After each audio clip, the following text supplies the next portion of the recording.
नमस्कार, मी Bhaskar Mhatre, secretary Navi Mumbai cooperative housing federation.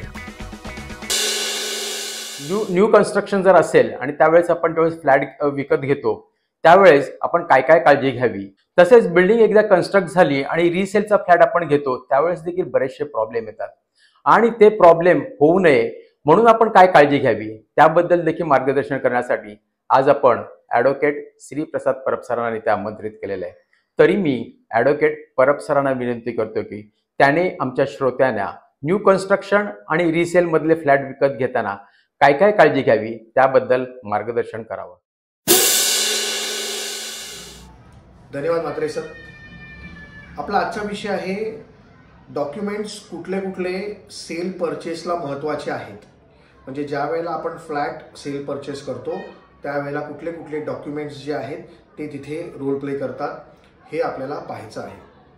तर मग हा विषय जो आहे तो आपण दोन पार्ट म्हणजे दोन व्हिडिओजमध्ये आपण डिवाइड करणार आहोत। फर्स्ट व्हिडिओ जो आहे तो न्यू कन्स्ट्रक्शनचा जो सेल परचेस आहे ते आपण पाहणार आहोत आणि सेकंड व्हिडिओ जो आहे तो रिसेलमध्ये ज्या वेळेला आपण फ्लॅट घेतो त्यावेळेला कुठले डॉक्युमेंट्स महत्त्वाचे आहेत ते आपण पाहणार आहोत। फर्स्ट पार्ट जो आहे जिथे आपण न्यू कन्स्ट्रक्शनमध्ये समजा आपण खरेदी करण्यासाठी ज्या वेळेला आपण जातो त्यावेळेला आपल्याला काय काय गोष्टी पाहायच्या आहेत आणि कुठले डॉक्युमेंट्स जे आहेत ते इम्पॉर्टंट आहेत ते आपण आज ह्या व्हिडिओमध्ये पाहणार आहोत।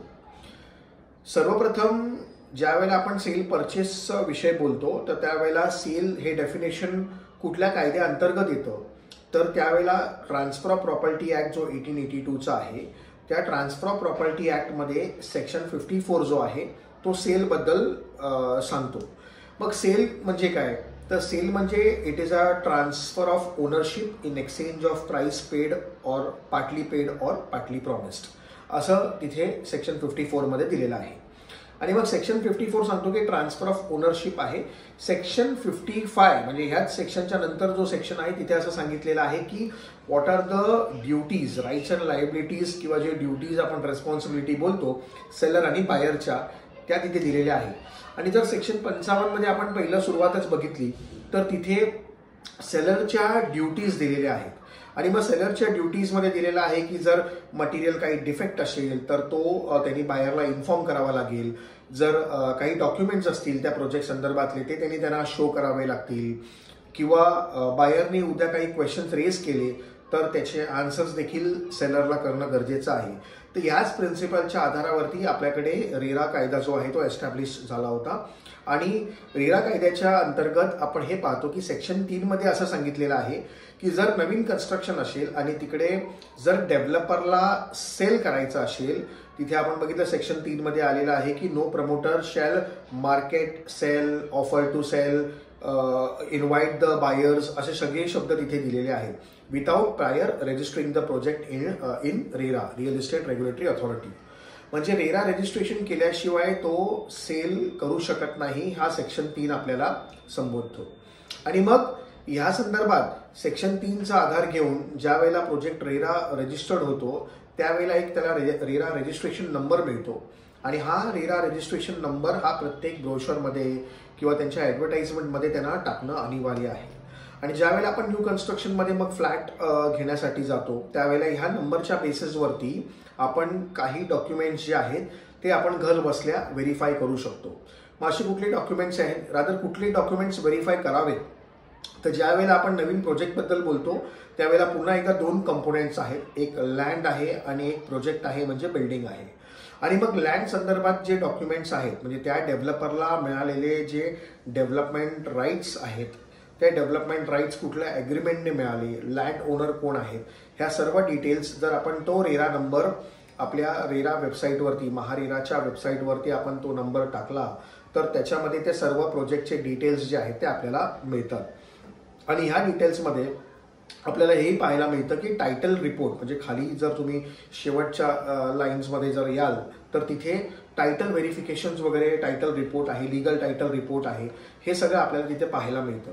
आणि हे आपल्याला त्याचा अभ्यास करून आपल्याला हे कळून येतं की ह्या डेव्हलपरला कशा तऱ्हेने डेव्हलपमेंट राईट्स जे आहेत ते ह्या प्रोजेक्टमध्ये मिळालेले आहेत। मग हे झालं आपला लँड विषयीचा विषय। आणि मग नंतर विषय तो प्रोजेक्ट विषयी। मग जर प्रोजेक्ट हा रेरा रजिस्ट्रेशन आलेला आहे तर याचा अर्थ असा आहे की त्यांना कमेन्समेंट सर्टिफिकेट प्राप्त झालेलं आहे. म्हणजे पहिलं आयओडी येते, नंतर मग सीसी येतं आणि सीसी आल्यावरती मग तुम्ही रेरामध्ये प्रोजेक्ट जो आहे तो रेरा रजिस्ट्रेशन नंबर घेऊ शकता. मग सीसी आलेली आहे, मग हे जे कमेन्समेंट सर्टिफिकेट आहे हे तिथे अपलोडेड असतं. कमेन्समेंट सर्टिफिकेटला असलेला प्लॅन्स जो आहे तो देखील तिथे अपलोडेड असतो. मग आपण प्लॅन्स जो आहे तो व्हेरीफाय करू शकतो, सीसी व्हेरीफाय करू शकतो आणि जे ब्रोशरमध्ये प्लॅन आहे आणि जो तिथे कॉर्पोरेशननी प्लॅन सँक्शन केलेला आहे, या दोन्ही प्लॅन जे आहेत ते आपण कम्पेअर करून बघणं हे गरजेचं आहे. त्यानंतर एक स्टेटमेंट तिथे दिलेली असते की आपले किती फ्लॅट्स आहेत, किती फ्लॅट्स बुक्ड आहेत, किती फ्लॅट्स अनबुक्ड आहेत, ही सर्व स्टेटमेंट देखील त्याच्यामध्ये गो थ्रू करणं गरजेचं आहे. आणि मग ज्या माळ्यावरती आपण फ्लॅट घेत आहोत किंवा ज्या फ्लोअरवरती घेत आहोत त्या फ्लोअरच्या पर्यंत सीसी आलेली आहे का किंवा रादर त्याच्यावरती आहे का किंवा त्या फ्लोअरच्या खाली आहे, हे सर्व थोडासा अभ्यास करणं गरजेचं आहे.